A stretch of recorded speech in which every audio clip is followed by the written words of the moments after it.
I try to tell people what they need to hear, not what they want to hear, you know? And so does that get me in trouble? 100%, right? It doesn't work for everybody. All right, welcome back to the Mac podcast, guys, where we talk about entrepreneurship, business, real estate, and we just challenge conventional thinking.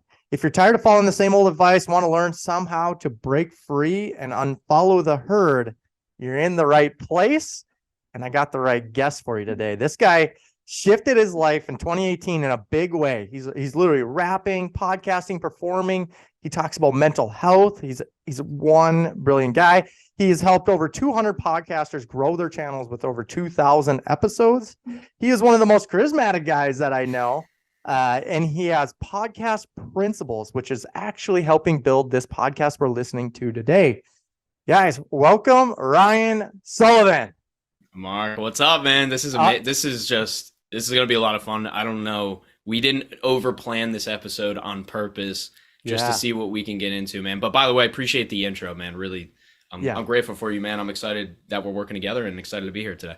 Yeah, man. You've already shown me like a lot of like how to be real, how to challenge conventional thinking. And like, that's a lot how my mind works a little bit. So I feel like we have common things like that. And dude, I just feel inspired a little bit around you. You got something about you. You got some charisma. You got really good writing skills. I follow you on LinkedIn. And you're just really like real. Like Ryan is real. So I mean, everything you talk about. So I'd like to kind of talk a little bit, like you said, let's share your journey. See how you worked your way into podcasting. I think that's like super inspiring. And because a lot of people like, should I start a podcast? And then everybody's starting a podcast. You know what I mean? Like I hear them debatable topics all the freaking time. Yeah. I mean, it was that everybody was starting podcasts, and now the stats are showing us the opposite. So it's showing us that nobody is. So not nobody, but 70% less in 2023 versus 2020, right? And now people ask me, they're like, why is that? I said, this is an inflation of during the pandemic, more people started them than should have started them, right? Because it was a unique time period. So it's not that podcast launches went down 70%. They just came back down to normal levels. Like we're now at the normal levels of podcasting. There's a lot of factors within that, and I'm just going to take a pause on that topic because I do want to go into the story, man. But to your point, it's very people would say it's saturated. I know it's not, but once again, that's a whole topic for me to dive into. But to come back to kind of what you mentioned in my story, like, yeah, man, pretty similar to, I think you know, I know you vibe with this, but like whenever I tell people I was a mechanic, they're like, oh, really? And it was like, that was my job. Like I quit sports in high school to be a mechanic my senior year. While everybody was at practice, I was in the shop for 2 to 3 hours a day. I would get out of school, I would go get a slice of pizza, and I would go work at the shop. And they taught me. So half of my day during the day, senior year, was at a vocational school. So I didn't learn anything about fixing cars there because it's just a bunch of idiots. But it was just a place to not have to do school. Like it wasn't learning. Ryan is real. Exactly, man. By the way, yes, to your point, I try to tell people what they need to hear, not what they want to hear, you know? And so does that get me in trouble? 100%, right? It doesn't work for everybody, and that's okay. It's all good. But yeah, man, so fast forward, I'm a mechanic. All my friends leave for college, which normally happens after high school. A lot of your friends, whether they get scholarships or they're getting loans, they go away to nice colleges, and that wasn't me, right? I had no plan. Like I literally had my plan was, my parents were like, yeah, community college is good for you, fine. And so I just was there. I was going to community college, but what happened was, and you'll like this, I was working at this shop, right? And one side of the shop has been in business for about 70 years. Okay. It was the first shop in my town, really, in the area, right? In the kind of modern age. And so there would be 4 generations working in the shop at the same time. Great grandfather, son of that guy, and then and then his son. Oh gosh. Yeah, it's crazy, man. And I was the only employee. So the son of the guy who founded it, he had a couple rental properties. And so he knew I was going to community college, and he was like, here, man, take this CD. I'm like, CD? He was like, no, it's an audiobook. It's called Rich Dad, Poor Dad. Oh, and sick. I'm like, okay, I don't know. It's about dads. I'm like, I don't need to think about dads, dude. Yeah, yeah. So, but I said, whatever, I'm vibing with it. So I toss it in because I would work 3 days a week and go to school 3 days a week, Okay. And so that was my split. Okay. And so I'm driving to community college, listening to Rich Dad, Poor Dad. At the same time, I'm watching Tim Ferriss on Joe Rogan. I'm watching Sam Harris on Joe Rogan. So I'm learning meditation. I buy 4 Hour Work Week by Tim Ferriss. I start going, oh my God, there's like a whole world like out. Yeah. There's a whole, like, there's not just blue collar. It's not just a desk job, as an accountant or whatever.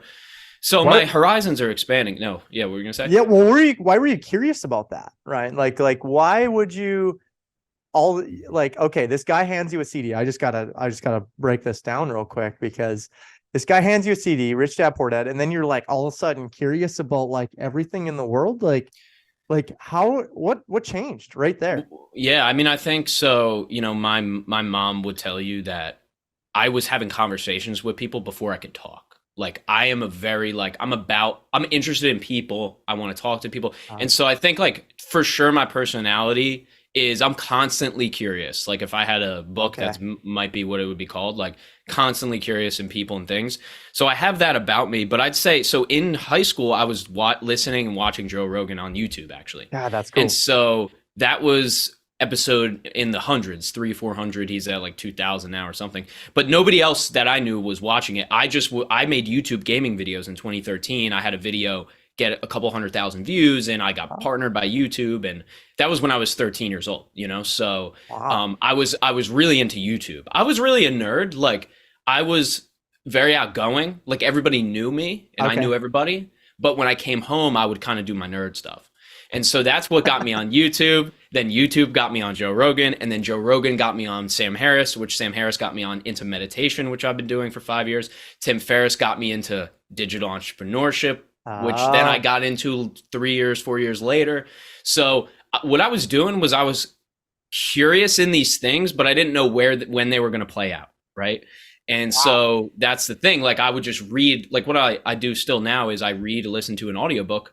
I don't know when I'm going to need that information, but maybe later on I will, so I'm definitely naturally curious, but yeah, so I'm continuing on. I ended up making a decision. I saved up $20,000 and I was either going to go to college and use that, blow that 20 on tuition, or I was going to open my own shop because the guy who gave me the Rich Dad Poor Dad CD was like, you can rent my other shop for $700 a month.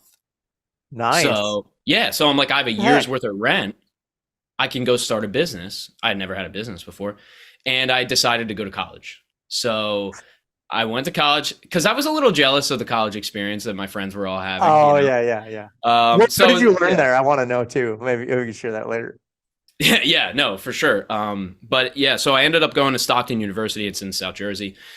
Used to be a massive party school. It's really not anymore. It's more of a science school. Went there for business, which is the worst major to get there because it's all adjunct professors who were there for a check. Like I had I had three really good professors all throughout my 4 or 5 year college journey. But yeah, man, when I got there, that's when I changed my podcast around, started interviewing more people. And I interviewed a guy named Tori Grant who left his job to become a skateboarder and a social media manager. And so he told me he was making 6 figures doing social media management. And so, yeah, I mean, I'll pause on the story there, but that's really where that's when I actually started to not just be curious about these things, but actually start to try it. And that's when I started to become a freelancer online and make my first money online. So I got to back up a little bit. So you're on Joe Rogan's podcast.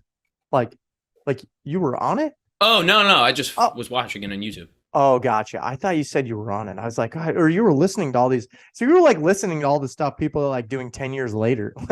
Oh man, my dad, all my friends and my dad, even now, or back then, my dad was like, why are you watching the Fear Factor guy? Like they were just confused. Fear Factor guy. Yeah. That's how I knew him too. Yeah. Or unless you're a UFC, which most people weren't really like hardcore MMA fans back then. Yeah. Unless you were like a UFC guy. And then my friends too, none of them were watching that until probably I'd say halfway through college, they started sending me videos and they would say, "Did you see this episode?" I said, "I've seen every episode." Dude, you're sending me episodes I watched 3 years ago, son. Like, I've been binging Joe Rogan, you know? So yeah, I mean, it was like, and by the way, like, I'm a podcast watcher and listener. That's why I do this. Yeah. Because I do, like, I don't go at the end of the day and then watch movies.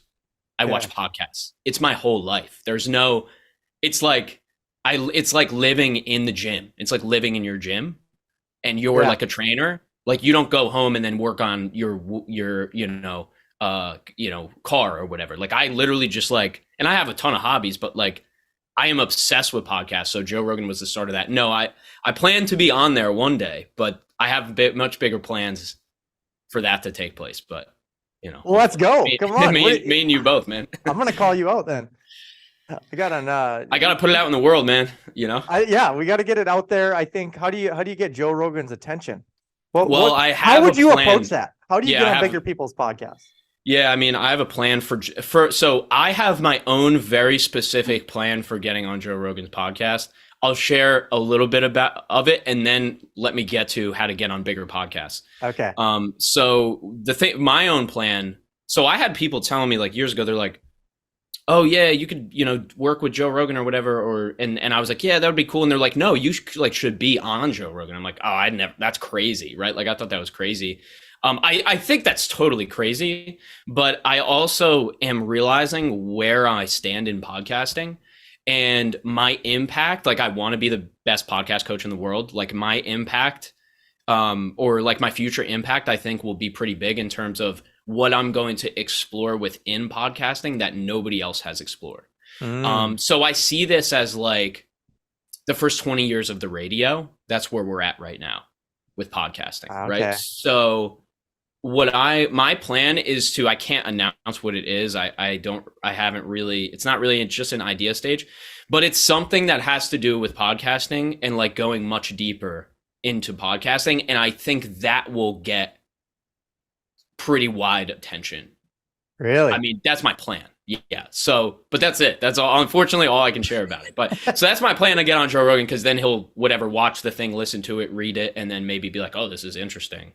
So this is like a launch then? Is this a launch? It's not going to be a business, but it may or may not be it will maybe wrap into my business, but it may or may not be a podcast. So that's that. But also, yeah, in terms of getting on bigger shows, I think there's a few factors. I think the first one is kind of relevancy / authority, right? Like, if you're already a name in an industry and or online, that's going to make it easier. Won't guarantee it, but it'll make it easier. And then number two, it's what are you bringing to the table?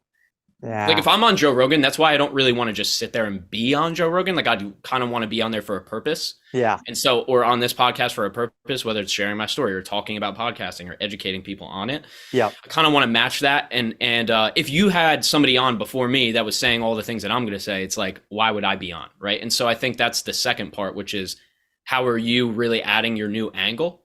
And then the third part to it is really just the repetition. Like, I know for a fact, if which we'll probably do this since you're, in the program, we'll probably develop an outreach email that we send to a lot of these bigger shows. All we need is 1, 2, or 3 of them to land. And then you use that as leverage to get on the next bigger show. Gotcha. And so one of my friends and podcast guests, I'm actually going to work out with him on Friday. His name's Matt Amabil. He's in real estate. He has 11 units. Oh, dang. $10,000 loan from his dad, ended up paying him back like 2 years later. And that's how we got started. Cool. You guys would definitely connect, would be a good guest too. Yeah. He was just on Bigger Pockets, so, and he started a podcast, had some pretty, bigger names on, but it's just grassroots, man. Like, he didn't like pull any strings. Like, he just kept going. Right. So if you do the outreach and you put your mind, like, it's within the vision to be on those shows, like, it will happen. It's just about the repetition, Yeah. I tried to get on Brad Lee, if you know who that is. I haven't applied to his yet, but tell me about it. Yeah. Well, the application is find him on Instagram and try to do some debatable comment or something. And then, you got to get it. You can get his attention, but you tell him you're a real estate guy I've done outreach to bigger podcasts. You know, this is one of my struggles is how are you different though? How are you different? So you have to really have that tuned in, and then they do their research. You got to have a certain following, and you know what I mean? Like they do their quick audit. Like, no, this guy's got 20,000 followers. No, like, for real. No. And I know people who have tried for months and then eventually got on his podcast after they kept pushing, right? So, and that's just Brad, you know, in general. The good thing about Brad that I like is that he does all the booking, you know? So he's choosing, which is great. That's actually a much better chance now. Yeah. Because if you have a booker, a lot of times they don't see a lot of the nuance, right? And so, but you're right. That's what me and you were going to work on over the next year plus, is to kind of create and find that angle. Right. And hey, man, I'm doing it too. I just niched down my podcast to 3 topics, which took me 5 years to do, you know. 5. Yeah. Great things don't happen overnight.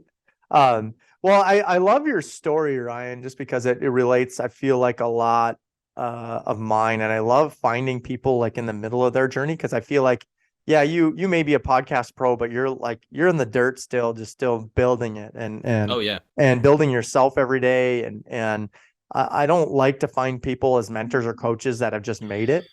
I love to find ones that are gritty in the mud with me, maybe a little further down the mud line than me, but that helps me a lot, because I was a concrete guy. You're a mechanic. Let's just say those 2 careers don't necessarily excel you into podcasting too fast. Nope. I would never think 10 years ago that we'd been here, 15 years ago, whenever I poured concrete, but you know, and then you went to college, found out it wasn't for you, or it sounded like, I don't know how far down the journey you made it in college. I'm 12 credits short. It just wasn't. Oh no, by the way, this is actually perfect. Like I did graduate, right? So this is a great dichotomy of like, you can graduate, you can not graduate. It's all good. Either way. Good. Like the only thing that matters is that you get to the next thing. Gotcha. So in your case, right? Like you got to the next thing. You didn't need to get those 12 credits to start building your empire. Dude, I literally started a business and I went to school for business in construction management. You'd think I would learn how to open the business. Like I didn't even know that you had to call the state to open an LLC. Well, but dude, construction management degrees don't teach you about business. They teach you about like working for a company and being a construction manager within some other massive company. And that's what business degrees are. You know? That program's BS, in my opinion. But you know, if you want to be a master scheduler, like who's gonna do that all day, dude? I got my I know 2 people. Sorry to cut you off, but like my cousin is a construction manager, and so is my best friend. And I will say, I believe they're in the minority. I think they really like it, but they're also working for. One of them works for 𝗨HI𝗳cie𝗹𝗹𝟐, my friend. Yeah, right. So it's like he was destined. Like he was the top of, like he got an internship way younger than everybody else. They guided him through and kind of like showed him the path. He got a condo. You know, he's renting a nice condo. Immediately bought a brand new car out of college. Like that's what he wanted to do, right? Yeah. I don't have the condo. I don't have a brand new car. I don't have any of these stuff. I didn't have money, and so that's what. You know, maybe you as well, but it's like, that's his life. Like he wants to see the end. Totally cool, man. I don't want to know what's coming next, but yeah, it's interesting. What's your biggest takeaway since you finished college? You're well educated. What's your biggest takeaway from college? I just want to know. Oh yeah. My biggest takeaway from my take on college is that it's not about college at all. It's only about the time. And so if you don't use that fucking time, man, if you don't use that time to either dive into the degree thing that you're doing and learn a lot about that, or figure out the other shit, college is pointless. Like, I just don't see college is 100% completely pointless and useless if you don't use it for something, not because of the content. The content's great. Yeah. It's because of the price that you pay for that content. Yeah. And so if I were to start a company and I wanted to make money, I would just start a college. You can raise the price without raising the quality. It's true. You could just raise the rates. Nobody can stop you. And guess what? The government gives the people who are broke money to give you. Yeah. So that's the reality of college. College isn't bad. It's just, are you leveraging college? And so most people don't know what they're doing. They're just using the time to mess around for 4 years, or maybe 8 if you become one of those kind of super seniors where you can never leave, right? It's a delay. You're delaying like the start of your life, which you need to do. You need to get started. And so that's my take on it. Like, it's totally worth it if it's worth it for you. Yeah. But I think for most, you, like you said, you can procrastinate with 8 years if you want. I think that colleges, though, for the value that you're going to have to pay in the next decade or the next 5 or 10 years, it's crazy already. But in the next 5, 10 years, they're going to have to change. If they don't change, they have to be losing people. I know COVID's not only affecting them, but like, we have a school here in North Dakota. We do aerospace, airplanes, pilots, different things. And then we do medical, but then we are now the 5th biggest online school. So they're adopting that way, which I think is good, but I just don't know. Like, I don't hire anyone and ask them their degree. Like, you do not need a construction management degree to work for me. And I think that everyone is lowering that standard. I don't think, you know what I mean? Like, you used to have a bachelor's to even be considered. Yeah, it's amazing. Like, I didn't get a job, so I never used my degree the way that most people use it to get a job. Okay. I never went and got one, right? So it's like, that's the irony. But no, it's true. Like, my sister is gonna be a marine biologist. She can't not go to college. Right, yeah. Like, we need her to go. She can't be like, I love birds, guys. I watch a bunch of YouTube videos on birds. Like, that's not gonna work. So college is really good for. And by the way, she's got it 100% paid for by scholarships because she's very smart, right? Like, the way that people house hack, y'all should all college hack. Like, I know I've seen people get all college for free, 100%. I'm talking up to PhDs, right?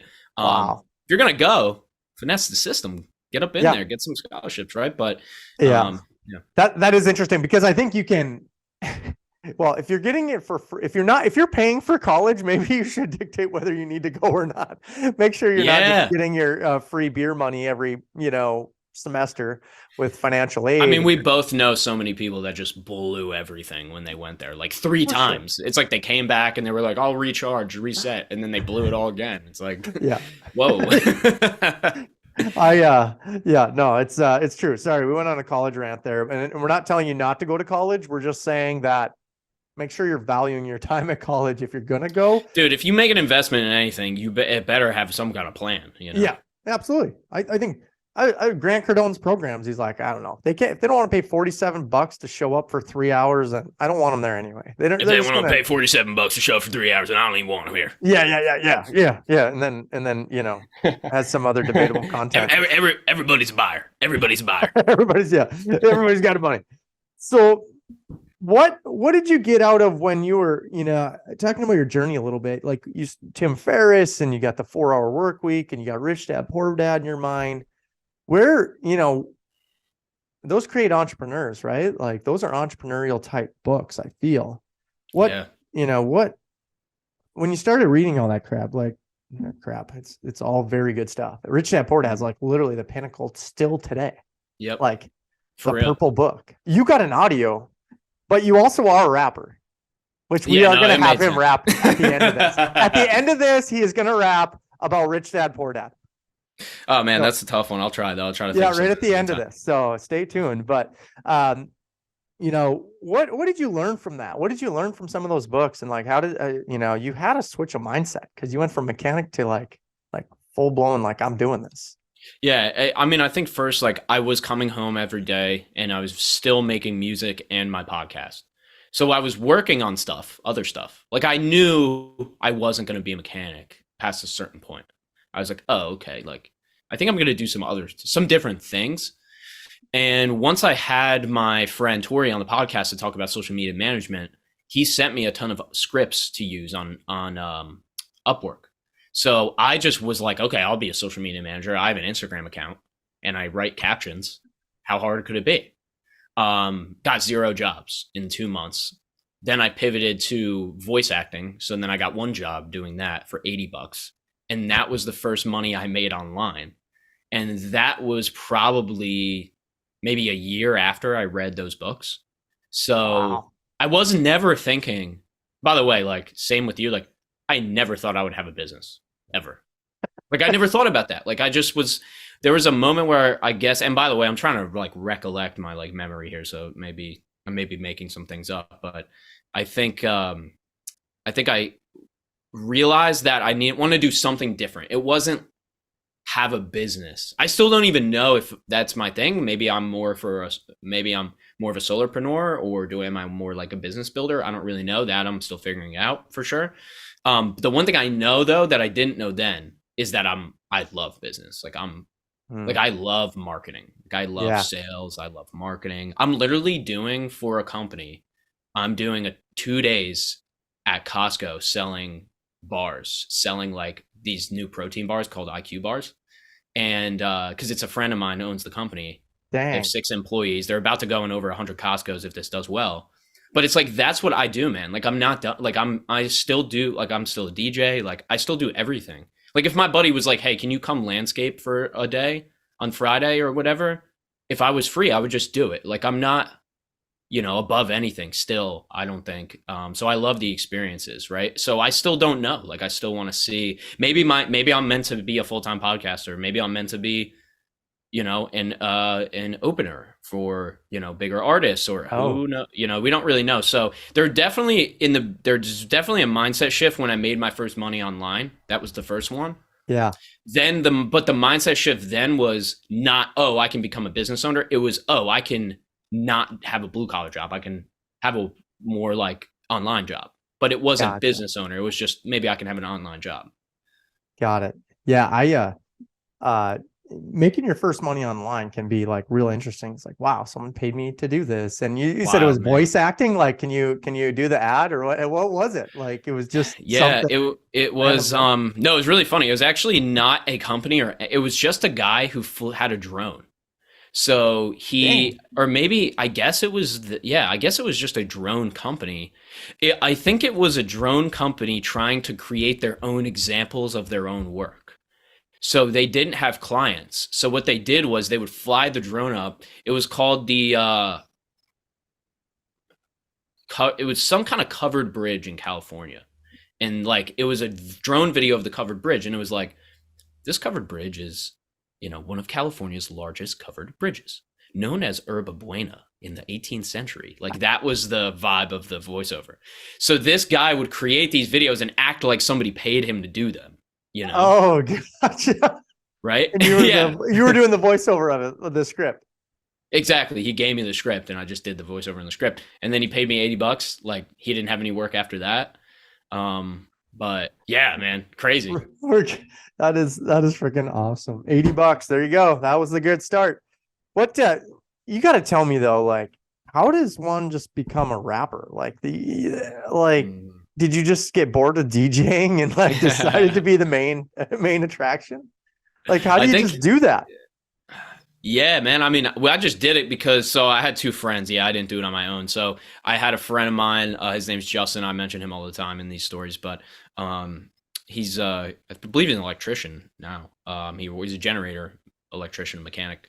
But he was rapping. I don't know how he started rapping. I guess rapping with other people. And then he would come over. We would work out together. We were so into working out and fitness. Okay. Still pretty big into it. But that's what we did together because he was jacked, man. And I was like, okay, I'm trying to get jacked like you. And so we would work out together 2 hours a day. And then afterwards we had nothing to do. So we were just freestyle rap. And then so I started doing it, but I was always a words person. So I kind of was I wasn't too bad at it. Like I could hang, like I could at least do it. And then my friend Pernell, he was a music producer in high school. Like he would skip school to make beats and stuff. Like he was so much more successful at that. In high school. So he was like, hey, I'll produce the beat. There was a kid who was trying to kind of diss us a little bit in high school. So we made a diss track against him. And then my whole school listened to it. And then that was how I started.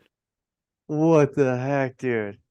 You do have a knack for words. So that's probably why you're a writer and a reader and a podcaster today. It's like, I love it, man. You know how they hit the emotions. That's a freaking wild story. And then you just kind of stuck with it. Why? I see music videos still coming out. What's going on with that then? Yeah, how I have you think kept that rolling? Is that hobbies?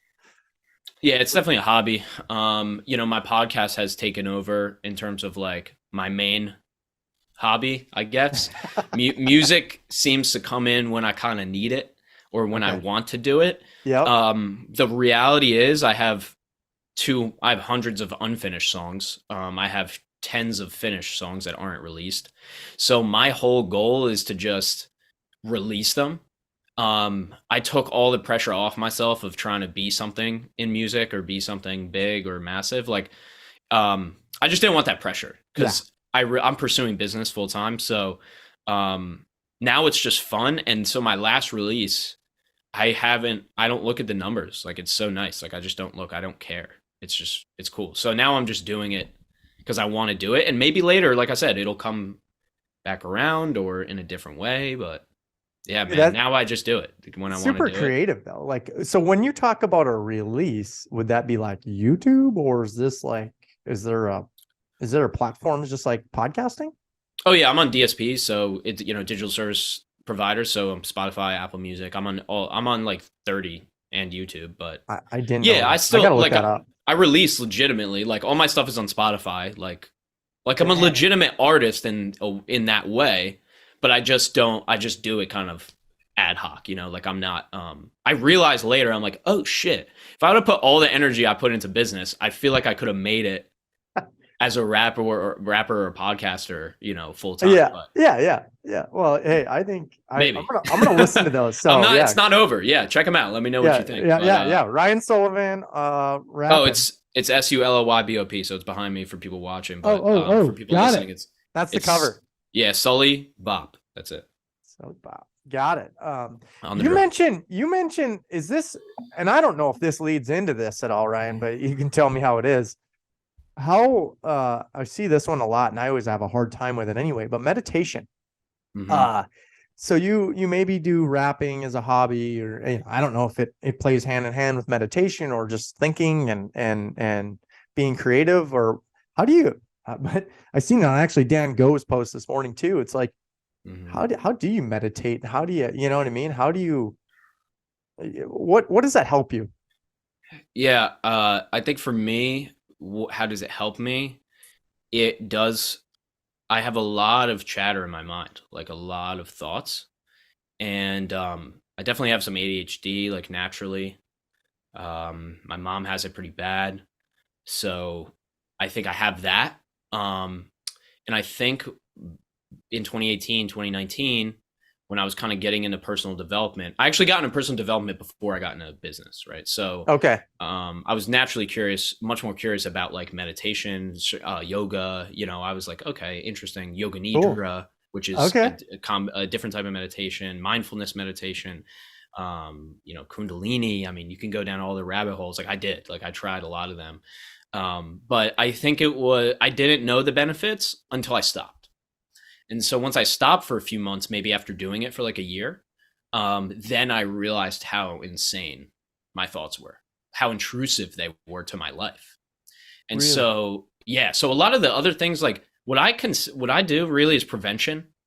I'm preventing myself from going like down the path, like having an addictive personality. Like I could not be, that happens to a lot of people where it's like you can go down the bad path, or you could like do all the preventative measures and stay on the good path. So I think meditation for me, I do enjoy doing it, which I think most people, I didn't in the beginning. I hated it, but I do enjoy doing it, and I do see the benefits of it.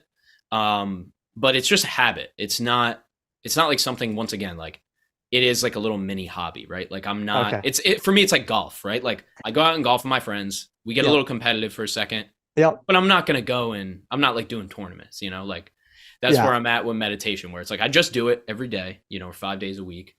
And I just do it. I don't try to, I'll switch it up. I'll do a guided, I'll do a non-guided, I'll do 20 minutes, I'll do 30, or I'll do 5. Gotcha. I'll switch things up. But yeah, I think where people get caught up with meditation is that they think it should be something. Yeah. I don't know what it is. I don't know. Like I like fall asleep or something. Like what should I be doing? And I'm sure there's apps, or is there something that, like you said, guided? Yeah, so I'll recommend Sam Harris Guided. You can buy his app, but it's like $100. It's definitely expensive. Okay. Sam Harris, but it's great. Tara Brach, if you want free ones, so it's TAREBRACH, Tara Brach. Okay. Look her up on Spotify. She has all of her guideds, thousands God of guided meditations. dang. She's great. You have to get past any opinions that you have on these people if you're doing guided, because you might be people listen and like, oh, this chick's a hippie or whatever. It's like, dude, no, just do the meditation. Shut up. Like you're an idiot. Yeah. Like She's trying to monetize. There's a reason you need to meditate. Yeah, right. Yeah, Relax. like she's a professional. Like just chill out. So those are two great guided meditations. That's where I started. I started with Sam Harris guided meditation, 30 minutes, and I would do that every morning at like 6 a.m. And that's when I meditate, right in the morning, immediately after I wake up. If you fall asleep, then you're probably too tired. You probably need more sleep. Oh, got it. Right. So that's a good indication. Now I know. Now I go, oh man, I fell asleep during that meditation. I probably should have got more sleep last night. Right. Dang. So your body's telling you what you need. It's just, you got to listen to it. But yeah, I mean, back to what it is though, it's totally just, you have to not just do nothing. It's been, most people can't do that. No, I struggle with that. I'm sure I'm undiagnosed ADHD of some sort, right? Like we probably all are. We have to be. So why we have fun every day, but debatable things we say, whatever, it's fun. But I've been doing these, I don't have an ice bath. Actually, my wife got one. It's my birthday today, so she did. I seen it was by my car when I got home. But I've been doing like these just cold showers, like turning on all the way cold and like standing there for 4 minutes. It's brutal, but it does challenge me to just clear and calm and really be that's not easy. But have you ever done that? Yeah, I mean, I did cold showers for 30 days, which was just insane, man. Like, I love the benefits. I love the feeling.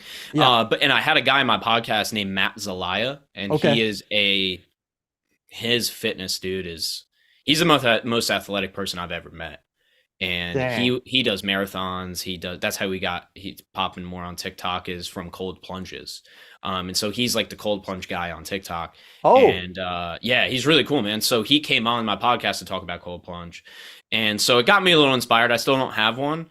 But yeah, I just do cold at the end of my showers, and that's my cold. So I do cold for like 4 or 5 minutes, once or twice a day. And that's what I do. But I do the pussy way, man. I don't do the hardcore. The whole dive in, like, dude, right he's out bed. there, bro. He's out there and the water is warmer than the air. Like, he does it in the winter where it's 30 degrees outside but 40 degrees in the cold plunge type of shit. Like, that's another level, man. Yeah. I there's all these posts. It's like, I don't cold plunge.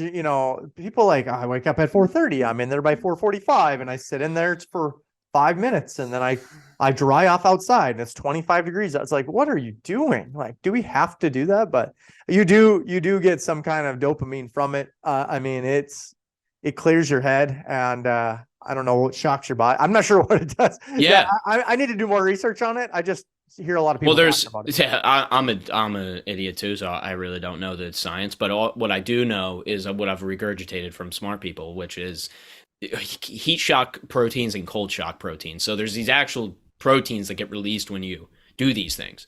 So that's why a sauna is beneficial as well, right? Got it. So yeah, there are on top of the dopamine, and I think it's mostly serotonin, I think, rather than like dopamine. But yeah, it's these different proteins that apparently get released, and that's the end of my knowledge. But yeah, there's something happening, something good.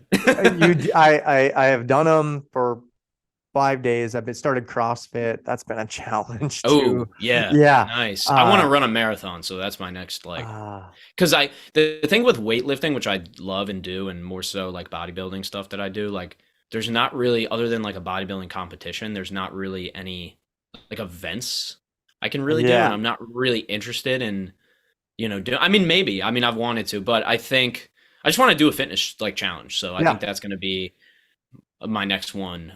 Maybe half marathon to start, but we'll see that. But have you done Andy?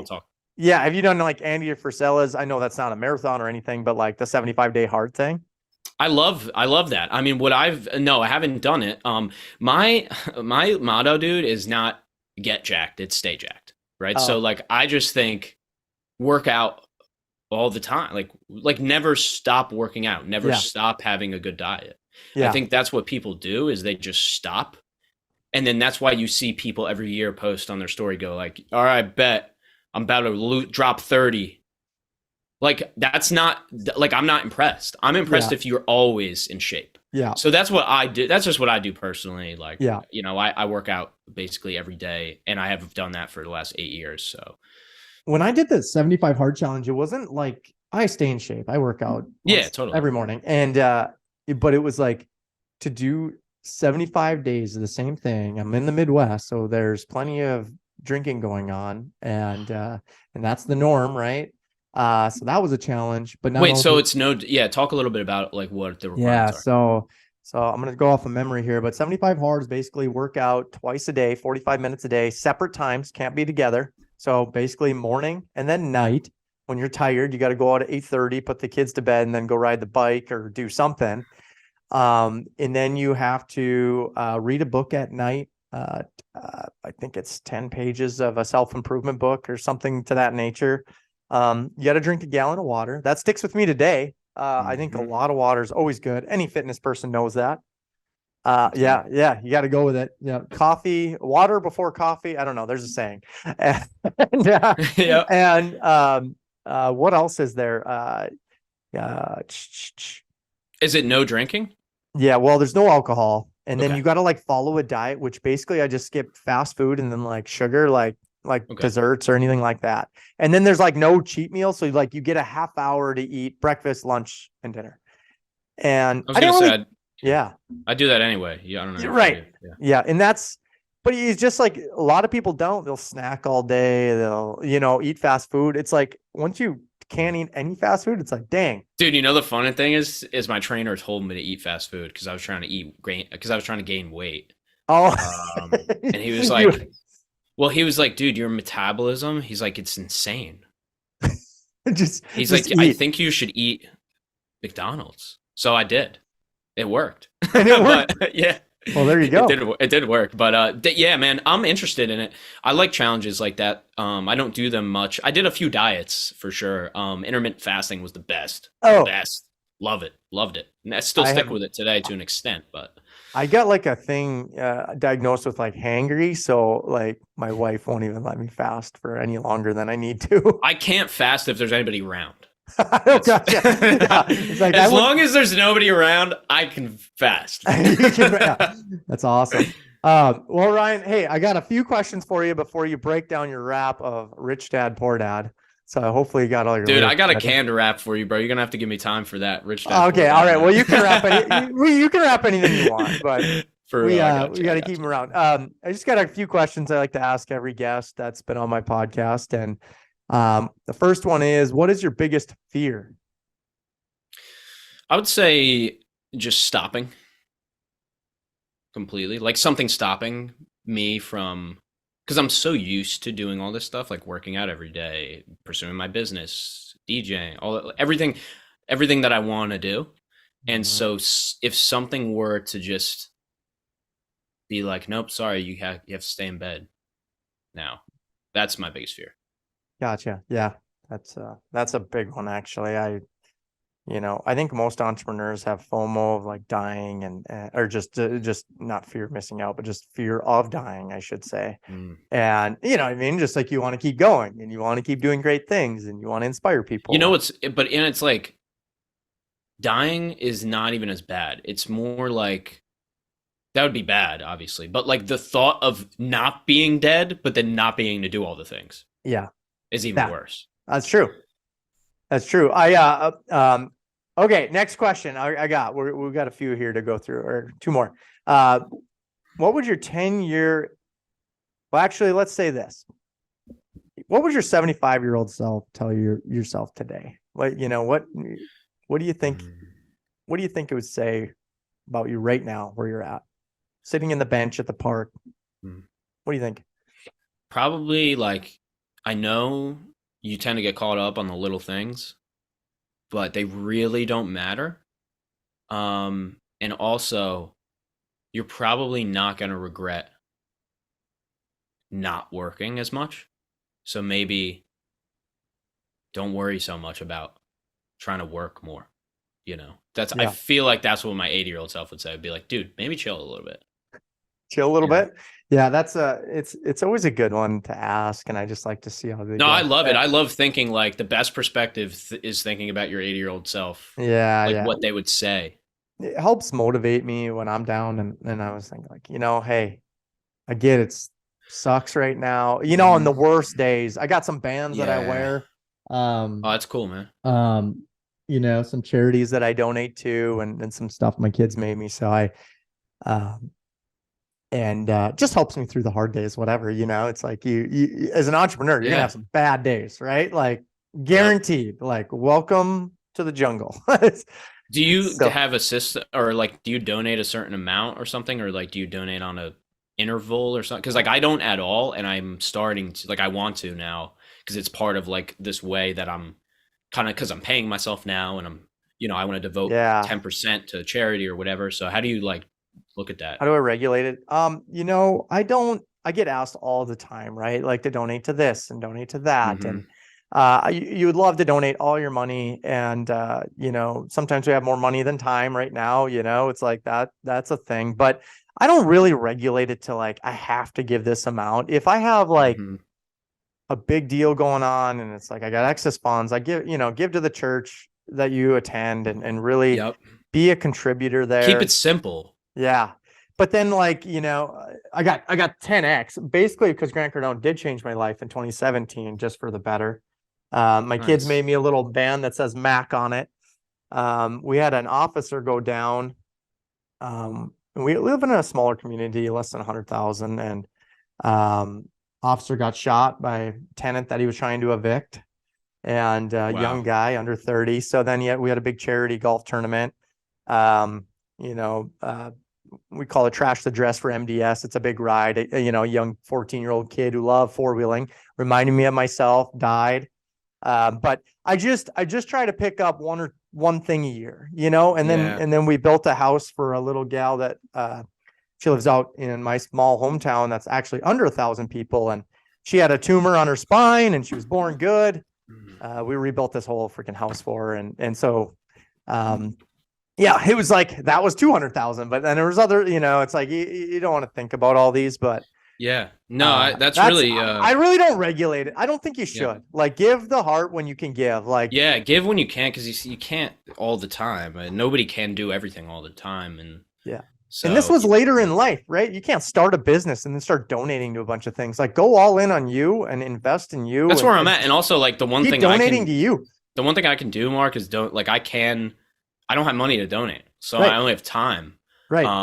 And I almost feel like it's partially a donation for me to give out free advice that helped right me. Here. This is your gift, man. So so that's why I take. And by the way, like, I don't lie when I say this. I take every interview. If you're listening to this podcast and you say I have a new podcast, like, I will be on it. I never deny an interview. Yeah. Ever, no matter who you are. That's awesome. That's my donation to an extent, but I appreciate you going into that, man. Yeah. No, that's just how I do it. It's not methodical yet. One last question before we wrap down the world. What does unfollow the herd mean to you? Unfollow the herd? Is that what you said? Unfollow the herd mean to you? Mm-hmm. Yeah, I would say, because that's a specific wording that you're using, I think unfollow the herd doesn't necessarily mean to detach yourself from a group. It just means to observe the group from the outside as objectively as possible. I think that's what unfollowing, like, oh, now I'm not following this person. Then I go back to their page in 2 months and I kind of see, oh, okay, I kind of see the strategy here. That's kind of that's what I would do, because there's no benefit to me. The herd might be right. So now I'm just being contrarian on purpose. That I don't want to do. So I think just looking at it more zoomed out than everybody else. That's cool. Most people. I like that, man. I like that. Do you want to? We're gonna end this thing with the wrap. How do more people find you though, Ryan? How do they ask you how to get on their podcast? Where do you put most effort in? Yeah, definitely LinkedIn is number one for me. That's where I created a business on there. So I share all of that advice. But I help people launch podcasts and maintain their podcast, grow it, coach, podcast coaching, all that. So yeah, LinkedIn, it's Ryan R. Sullivan. If you type in Ryan Sullivan, I should get the SEO, have the SEO on that. I should be the first one.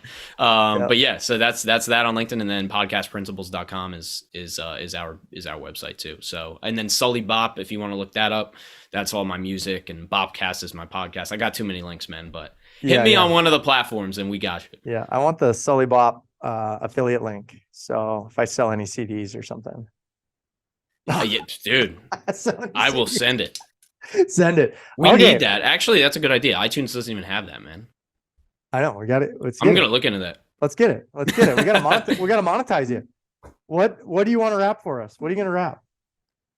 Call me Kiyosaki because I always deliver. I got the rhyme so cold, probably making you shiver. My mind unlocked 2 cones, one's taking a little. My brain cells are brittle, form a circle like Skittle and get between it like middle so I could kill these riddles, but I still chill little. Marc? Woo! That's Dang. it, baby. That's all I get. That's all I do. You gotta just walk away. The headphones drop and you gotta go. Yeah. Let's go.